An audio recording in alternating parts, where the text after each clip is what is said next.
తీసుకెళ్తారనే ఆశతోటి విజయవాడ నుంచి బయలుదేరి రావడం జరిగింది. నేను కూడా వారి యొక్క సందేశం గురించి ఎదురు చూస్తున్నాను, ఉద్యమ ప్రణాళిక, భవిష్యత్ ప్రణాళిక గురించి. సరే, మతం క్రైస్తవులుగా మాత్రాన దళితుల మీద వివక్ష ఆగదు అనే అంశానికి ఒకే ఒక ఉదాహరణ మరొకసారి జ్ఞాపకం చేస్తారు.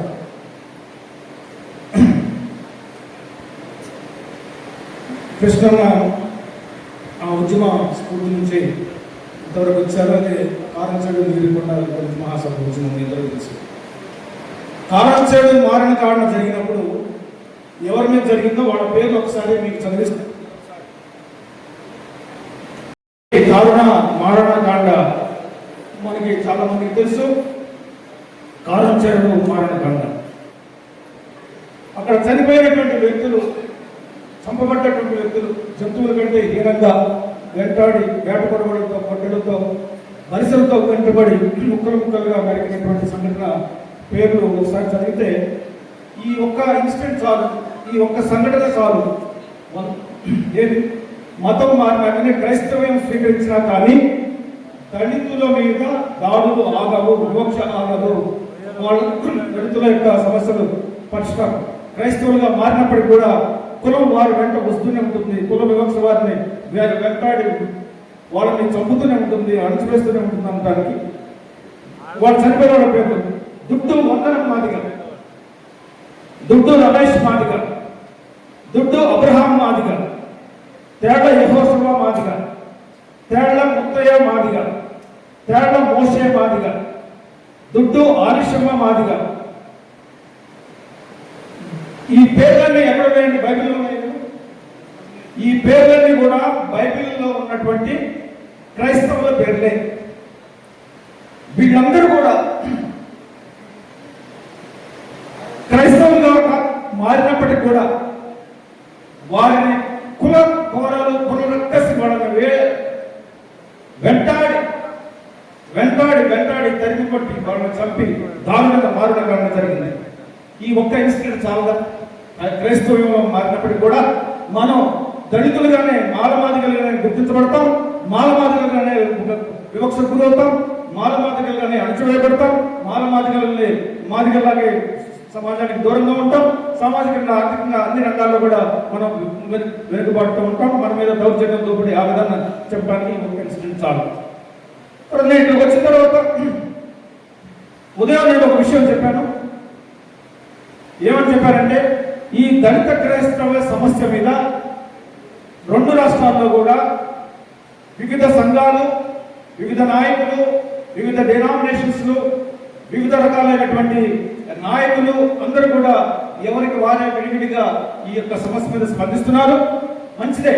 సెమినార్లు కానీ, రౌండ్ టేబుల్ కాన్ఫరెన్స్లు కానీ, సమావేశాలు కానీ, బహిరంగ సభలు కానీ, ప్రొటెస్టులు కానీ అన్నీ జరుగుతున్నాయి.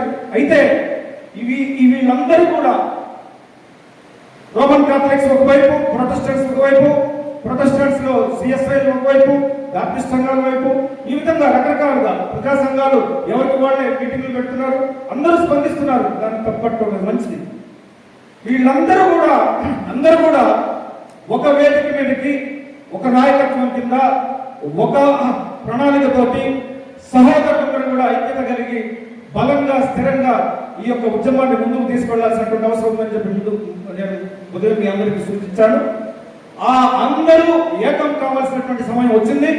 అందరూ కూడా ఒకే నాయకత్వం కింద, ఒకే గురువు కింద ఉండి ఈ ఉద్యమాన్ని మహా ఉద్యమంగా ముందుకు తీసుకెళ్లాల్సినటువంటి సమయం వచ్చింది. ఆ గొడిగే మందకృష్ణ మాదిగ గారు అని చెప్పేసి ఈ సందర్భంగా పరమశ్రీ మందకృష్ణ మాదిగ గారు అని చెప్పేసి సందర్భంగా, ఎందుకంటే ఆయన యొక్క ఉద్యమ చరిత్ర, ఆయన యొక్క సుదీర్ఘ పోరాటం, ఆయన యొక్క త్యాగం, ఆయన చేసినటువంటి ఆయన జీవితం, ఆయన యొక్క పోరాట విజయాలు ఇవన్నీ కూడా చూస్తే ఈ సమస్యకు పరిష్కారం చేయాలంటే అందరూ కూడా ఎవరైతే ఈ రోజు సమస్యను తీసుకుని ముందుకు వెళ్తున్నారో ఆయా విధాలుగా, ఆయా రకాలుగా లాయర్స్ కానీ, లీగల్ టీమ్స్ కానీ, లేదు కాన్స్టిట్యూషనల్ ఎక్స్పర్ట్స్ కానీ, ఉద్యమకారులు కానీ అందరూ కూడా ఎప్పటి నుంచో విజయరాజు తమ్ముడు ఎప్పటి నుంచో కాబట్టి 25-30 ఏళ్ళ నుంచి ఈ ఇష్యూ మీద పోరాడుతూ తను ఒక్కడే ఒంటరి పోరాడుతూ వచ్చాడు. ఇవాళ కృష్ణన్న ఆయనకు ఇవాళ తోడుగా నిలిచాడు, ఆయనకు బాసటగా నిలిచాడు. నేనున్నా తమ్ముడు ఈ సమస్యను పరిష్కారం చేయడానికి నేను ముందుండి నడిపిస్తానన్నాడు. ఈ సమస్య మొదలుపెట్టాడు, ఈ సమస్య పరిష్కారానికి మొదలుపెట్టాడు. ముగింపు కృష్ణన్న రూపంలో ముగింపు వస్తుందని చెప్పేసి నేను సూచిస్తున్నారా. ఆయన సబ్మిట్ చేసినటువంటి బాలకృష్ణ గారికి సబ్మిట్ చేసినటువంటి రిపోర్ట్ నేను జస్ట్ ఒకసారి చూశాను. మొత్తం చూస్తే ఇందులో స్పష్టంగా అన్ని విషయాలు స్పష్టంగా బాలకృష్ణ గారికి కృష్ణమాధి గారు వివరించారు. ఇది ఏ యూనివర్సిటీలో సబ్మిట్ చేసినా అన్నకు వెంటనే డాక్టరేట్ ఇస్తారు. అంత సుదీర్ఘమైనటువంటి పరిశోధన, అంత సుదీర్ఘమైనటువంటి విశ్లేషణ, అంత అన్ని దాదాపు భారతదేశంలో దళిత క్రైస్తవులకు సంబంధించినటువంటి ఈ సమస్య పట్ల ఎవరెవరు ఏ విధంగా స్పందించారు, ఎవరెవరు ఏ విధంగా స్పందించారు, కమిషన్లు కానీ, నాయకులు కానీ, ప్రభుత్వాలు కానీ, శాసనసభలు కానీ, లేదు పార్లమెంట్లో కానీ, అన్ని రకాలుగా విద్యావేత్తలు కానీ అందరూ ఈ యొక్క అందరి మొత్తం ఒక పెద్ద రీసెర్చ్ చేసి దీన్ని బాలకృష్ణ గారికి సమర్పించారు. నిజంగా ఇది ఒక్కసారి చదివి వాళ్ళు చిత్తశుద్ధి వెంటనే ఈ సమస్యకు పరిష్కారం చేయాలి. అయితే ఇది రాజకీయాలతో ముడిపడింది కాబట్టి ఇది ఒక మహా ఉద్యమంగా ముందు పెడితే తప్ప ఈ సమస్యకు పరిష్కారం కుదరదని చెప్పేసి మరొకసారి నేను తెలియజేస్తూ, మీకు మనకి దండోర ఉద్యమానికి ప్రొఫెసర్ విల్సన్ గారు మొదట్లో బాసటగా ఉండేవారు. ఉద్యమం ఉంటుంది. ప్రొఫెసర్ విల్సన్ గారు, కొత్తపల్లి విల్సన్ గారు కృష్ణన్నకి మొదట్లో దండోర ఉద్యమం స్థాపించిన కొత్త రోజుల్లో ఆయనకు బాసటగా ఉండి ఆయన అనేక రకాల సహాయ సహకారాలు అందించారు. ఆయన మన మధ్యలో చనిపోయారు. నేను కొంతమంది తెలిసాము. కొత్తపల్లి విల్సన్ గారు ప్రొఫెసర్, ఉస్మానియా యూనివర్సిటీ. ఆయన ఒక పుస్తకం రాశాడు, the twice alienated culture of Dalit Christians అని చెప్పేసి ఒక పుస్తకం ఆ రోజుల్లోనే రాశాడు, 30 వయసులోనే. అది ప్రపంచవ్యాప్తంగా యూరోప్లో పెద్ద చర్చకు దారితీస్తుంది. అంటే క్రైస్తవులుగా మారినటువంటి దళితులు ఎవరైతే ఉన్నారో వాళ్ళు 2 రకాలుగా వాళ్ళు ఇబ్బంది పడతారు. చర్చిలోకి వచ్చి అగ్రకుల క్రైస్తవుల నాయకత్వంలో ఇబ్బంది పడుతుంటారు, వివక్షకు గురవుతుంటారు. అది ఈ రిపోర్ట్లో చదివాను నేను. సిరియన్ క్రిస్టియన్స్, కేరళలో క్రిస్టియన్స్ దళితులు క్రైస్తవులుగా మారారు అన్న పేజ్ నెంబర్ 36 చూస్తాను. క్రిస్టియన్స్ దళితులు క్రిస్టియన్స్ గా కేరళలో మొట్టమొదటిలో మారితే, సిరియన్ క్రిస్టియన్స్ చైర్లో కూర్చుంటే దళిత క్రిస్టియన్స్ దళితుల నుంచి క్రైస్తవులు మారినటువంటి వాళ్ళు అదే సంఘంలో అదే చర్చిలో కింద కూర్చునేటువంటి పరిస్థితి. అంటే కులం మతం మారినా లేదు విశ్వాసం మారినా క్రైస్తవుల్లో వచ్చినా కుల రక్కసి మనల్ని చివరి వరకు కూడా జీవితాంతం వరకు కూడా వెంటాడుతూనే ఉంటుంది అన్నదానికి దాంట్లో విభేదించేది లేదు.